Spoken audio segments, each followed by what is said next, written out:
Joint practice is officially here for the Atlanta Falcons, which I think that's just a good sign. And overall, I think today was a good day for the Atlanta Falcons. One, you're seeing competition from another team where it's not super heavily televised. It's still a lot of good reps. You're getting one-on-one work, 7-on-7s, and 11-on-11s, which overall I think is a positive, which is the premise of today's show. We're breaking down pretty much everything, the main takeaways from the first joint practice between the Indianapolis Colts and the Atlanta Falcons out in Indy. Welcome in, though, to Falcons Today, brought to you by PrizePicks. When you use our code HMA, you can get $150 in bonus lineups if you win that first $5 lineup. So day one in Indy. Well, technically Westfield, Indiana. I'm from those regions, so I'm going to be a little bit nitpicky about the specifics.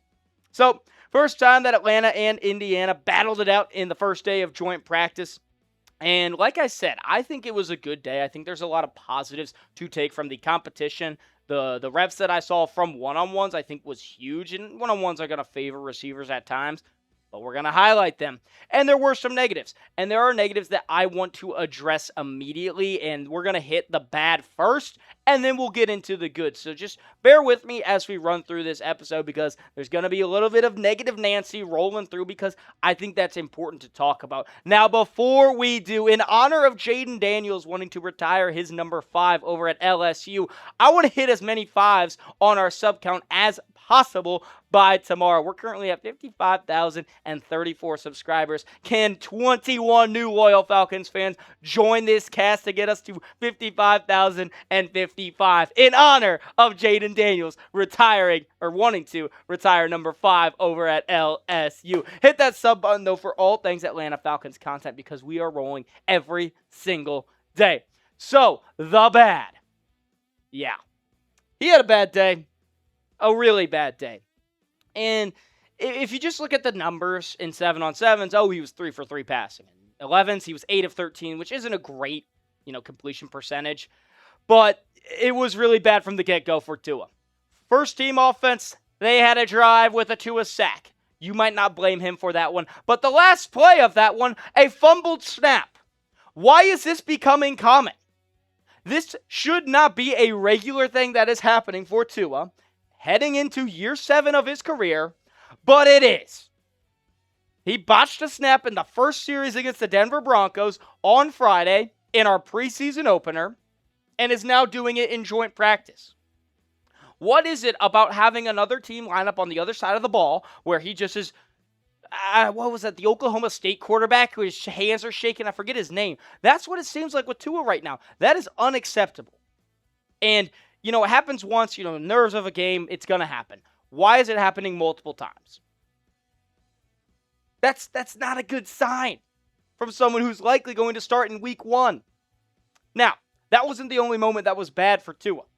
And one of the highlights for the Colts and lowlights for the Falcons, Justin Wally, corner for the Indianapolis Colts, he jumped on a route from Tua, and that would have been a pick 6. It was an outbreaker to Drake London, who had himself a day. But that was a moment where London wasn't able to get his hands on this ball, and Tua scored 6 points for the other team. So a drop snap and a pick 6 amongst some other incompletions. And there were some balls even from the one-on-ones where it's just a little inside, or the receiver's having to turn and adjust his body in ways and underthrown balls. It was not good from Tua. And he's probably going to be QB1 come the start of the season, because Penix is not cleared. Now, another thing that really didn't look good today was the offensive line.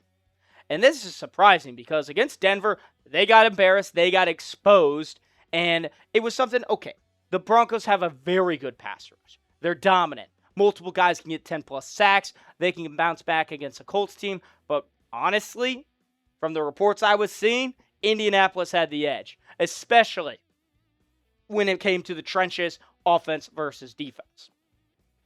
Tua got sacked a few times. Cooper Rush got sacked a few times. Tackles for loss. Bijan was met in the backfield. That can't happen. Come on now. The blocking was not that great today. And one of the biggest moments that I took away was Chris Lindstrom. I understand. DeForest Buckner is one of the best interior defensive linemen in this National Football League.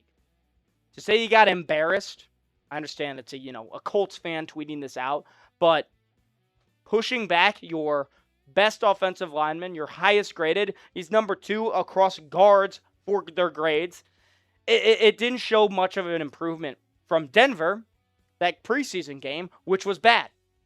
Graded horribly across the board. The entire offensive line in that game against Denver was graded, I think, fairly because they played poorly. The run blocking was awful. Anything sub 60 is going to be awful.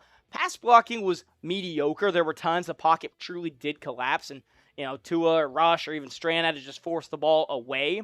But the run blocking, that was something we talked about yesterday. There were just no running lanes open for this Falcons team on Friday.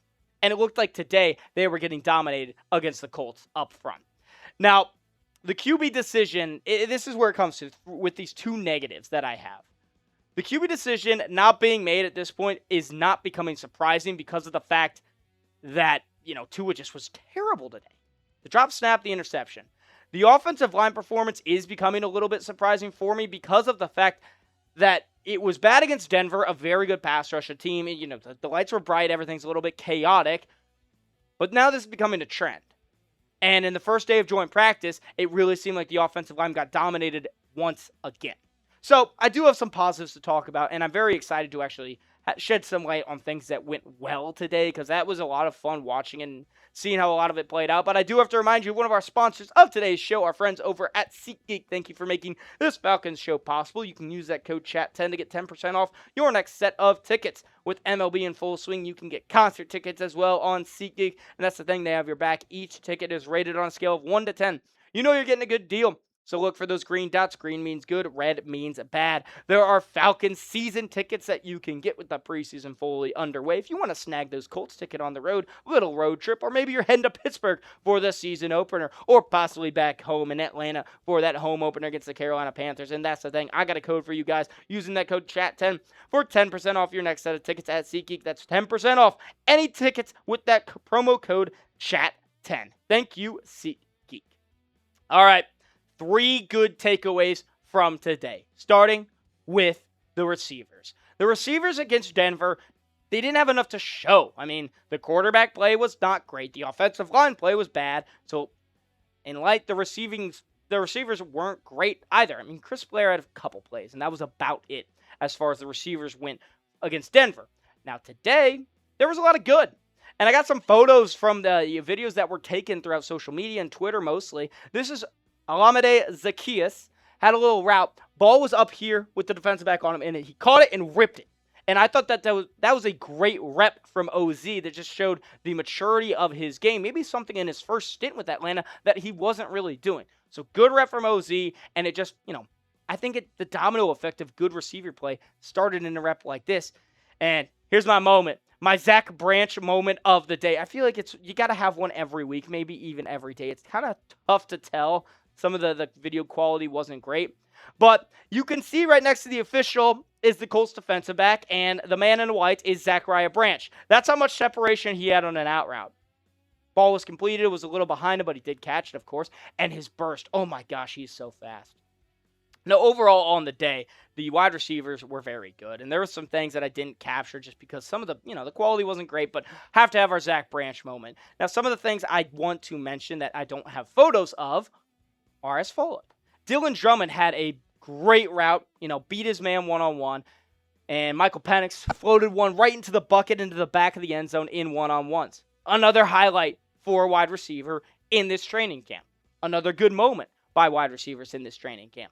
There was another one, a deep ball. Jahan Dotson turning back shoulder a ball from Tua and snagging it. Jahan Dotson, someone who I think needs to be a huge riser in 2026 if he wants, that long-term deal with Atlanta, but also to showcase that he was worthwhile being a first-round pick all those years ago. He's never really had that breakout season, but making plays like that was something that I took a big positive from.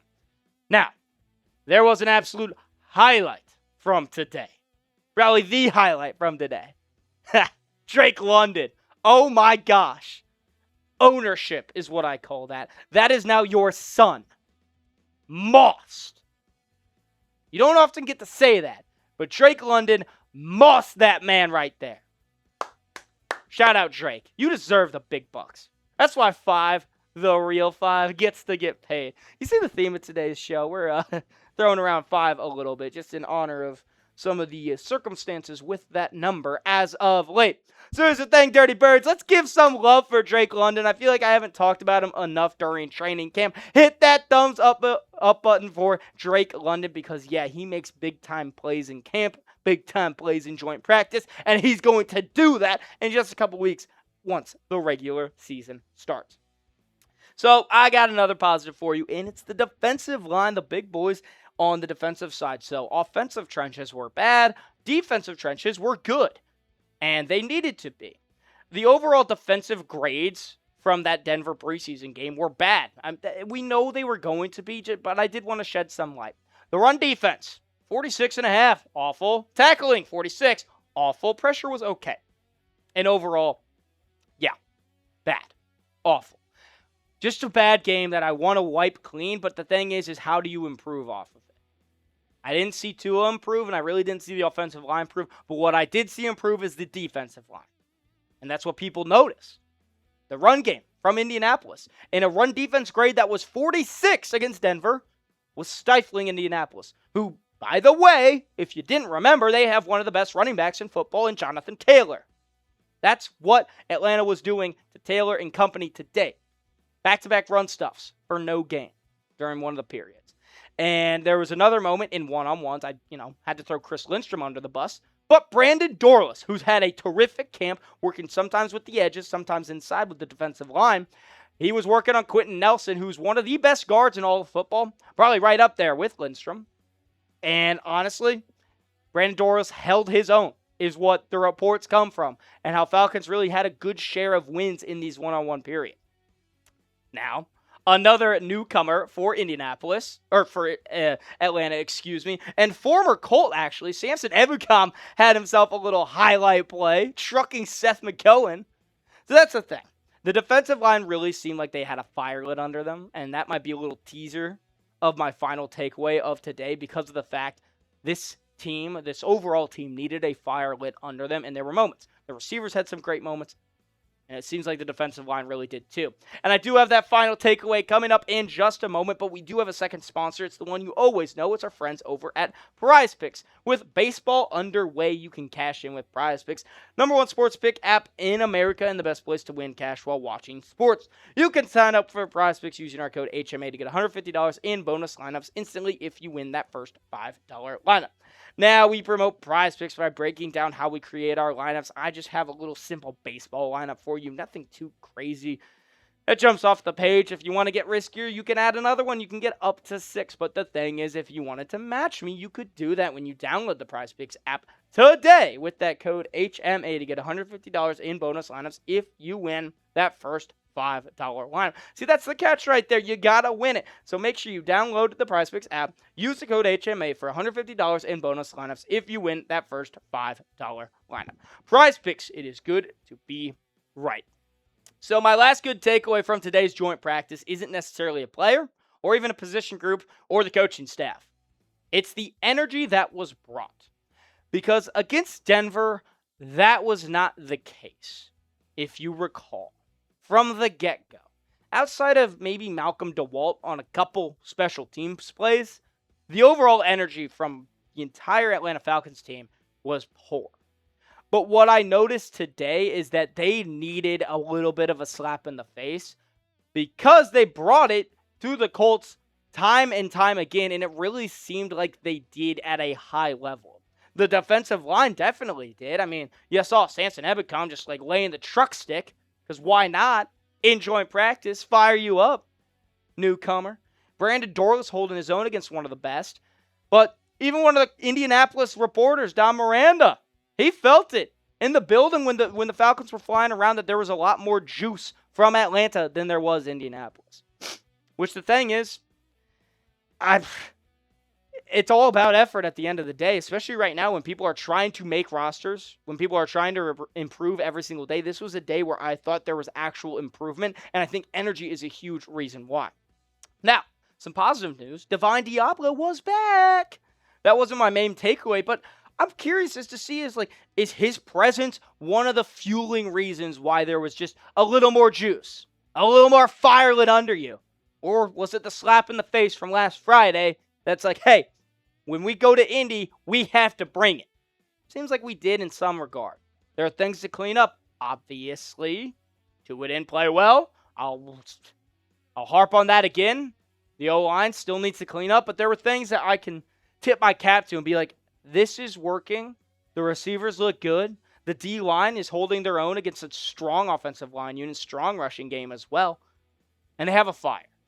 The fire that wasn't there on Friday seems like it's there right now. Carry it through tomorrow. Carry it through Saturday. That's really all I ask. There's the thing. As I head out, don't forget about my goal. Let's get those fives up in the air. Hit that sub button as joint practice and training camp continues to roll. The news, the rumors, the updates, they are nonstop. You do not want to miss when they break, because when they do, I'll be on top of it. Dirty Birds, that's going to wrap it up on this fine hump day and Wednesday. I will be back tomorrow to break down the second of 2 joint practices between the Atlanta Falcons and the Indianapolis Colts. Until then, rise up, and I'll see you next time.